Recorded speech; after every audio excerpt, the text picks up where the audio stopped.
And Kai is out there in the lineup now, up against Filipe Toldeo. Should be a good battle. Filipe's never been past the third round here. And Kai's had a couple of solid finishes. He can really set himself apart with that 12 o'clock backhand whip. But you know, as we've seen all day, it's been about rhythm with the ocean. Can you put yourself on the 1 or 2 perfect waves per heat? Nice snap there from Kai. You can see that rhythm. He's got so much confidence on his backhand. Maybe a little too much confidence right there. Got a little squirrely with the tail release and came unstuck. So another slow start here for Kai. He's going to have to go back to the drawing board. But you're going to see a pretty big discrepancy in speed. Filipe up against Kai Otton. This kid right here, one of the fastest surfers ever on the planet. He's got so much whip and torque through his carves. Another one right there. I mean, that is a wave that's not conducive for that snap, but he still managed to find enough time to fit it in. And another searing rail grab hack right there. Beautiful surfing from Philly. Sizzling. He's looking really quick out there at the moment. A really good matchup. Kai gets a 5 on his first ride, expecting Filipe is going to go a little better. But Kyle loved the fact that the conditions have cleaned up. Even since the last heat with John Florence and Alex Ribeiro, the wind's backed off a little bit. The faces are a little bit cleaner. Kai surfed in one of the earlier heats of the first round, and he didn't find that magic rhythm that he's had here at Jeffreys Bay in past years. So let's see if he can click into gear. Not a big difference in scores, just the 6.67 for Filipe. A couple of judges threw a 7 at him. A wave that runs for a couple of 100 meters and not do a single turn. It's easy to really miss the wave when it slows up. Filipe did really well, as we see Kai finding the tube, draws those big bottom turns out. He's just trying to keep speed through the inside because he knows the best section of this wave is yet to come. And now he's starting to put these moves together nicely. Drifts that tail for a moment, but maintains control this time. And just plugs a nice little backhand float on the closeout. And just behind him, Filipe. Looks to better Kai's effort once again. And he really projected right out onto the flats. But he's not going to get much more down the line as that wave just steamrolled down the point. Good break there for Kai Otton. You know, Filipe on the wave behind him had that wave slowed down. He could have put together another big score. Which wave is going to offer you the best opportunities to link together big turns? Yeah, I think the key thing as a competitor is just don't overthink it. If you see the first wave or the second wave, the third wave, whatever it is, just make sure it has the line that you like. So you don't want the wave that, you know, typically out here at J-Bay can be too fast and close out on you. This wave had the perfect pace for Kai. So you could see he had 1, 2, 3 maneuvers before he had that closeout finishing turn. And that's where you get the rack up those points, when that wave slows down enough for you to settle down and just hack away for Kai Otton on his backhand. Great variation. Nice carve here from Phil. Another little speed snap there. And this is where that wave had a long wall.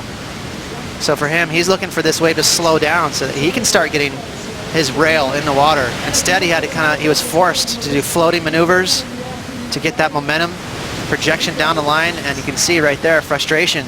You know, to me, could be winning this heat, but he just really needs to find that open face. Like Kai, just picking the perfect wave, and it almost looked like he was off pace, but throwing it into the lip, getting barreled. I mean, everything he did on that wave was almost absolutely perfect.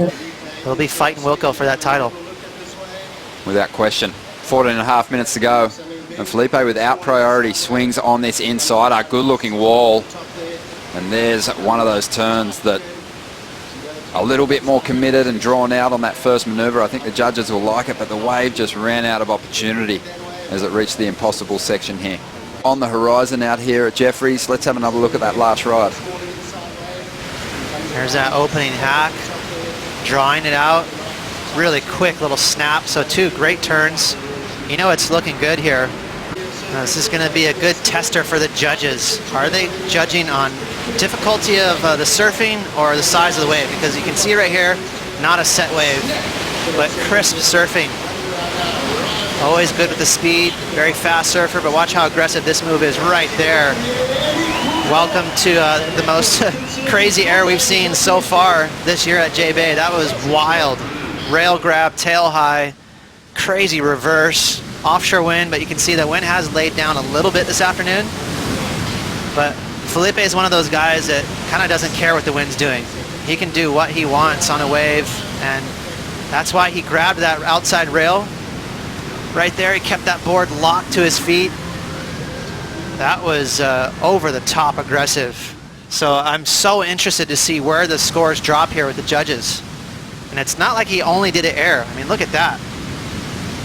Crazy speed in that car. Again, that wave is flying down the point, and Filipe matching it with all the speed in the world. Just has so much speed in reserve through the transitions, just flying, and then this, and just stomps this thing. Board just swings so quickly, but he's in complete control. Let go of the grab, and it's got to be paid off. The judges loved it. 8.77. This is on a wave half the size of Kai Otton's, but it's not like Kai's waves are these thundering huge sets. It's still just a 4-foot wave, and just amazing ability from the Brazilian, who leads this heat with Kai Otton chasing. Only 55 seconds to go, and Kai's chasing at 6.88. He's got a nice wall, but it's stretching out. This is going to be his last shot at it as he takes this one through to the inside. Nice committed carve to get started. Takes a high line. He's going to drive up into this section. Big, powerful backhand snap. And linking more through to the inside. A couple of big turns. He gets hung up for a moment there. It's a bit of a sloppy finish. And Filipe's on the wave behind him, trying to better his situation. Wants to get rid of a 6.67 as he unloads on the closeout. And this heat is going to come to a close, and we'll be waiting on scores to drop from that final exchange. Just 5 seconds remaining. Filipe's going to make his way in. What a great finish, very exciting there. Kai Otton had a shot in the final stages. Didn't need a massive number, 6.88. As maybe the turn of the heat right there, that finishing layback hack from Filipe was next level. You can see right here a long wave, kind of sketchy there. He had to do a couple of floaters to make sure he got down the line. Another speed line hack, trying to keep that speed up. He's going to go for one more rock and roll float. But this move right here, watch the back foot, stomps on it so hard. That is a legit power move from the lightweight Brazilian. Very impressive.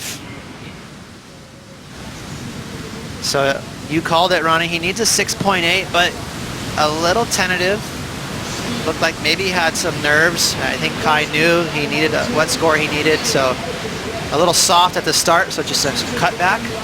Devastating for Kai. This is definitely one of his favourite stops on the CT, and so often he's come here and turned bad starts around, but he is going to fall short here. A 5.77. You were right, Filipe did better his heat score total, a 7.77 in the end there, and he is buzzing as he moves on through to round 3.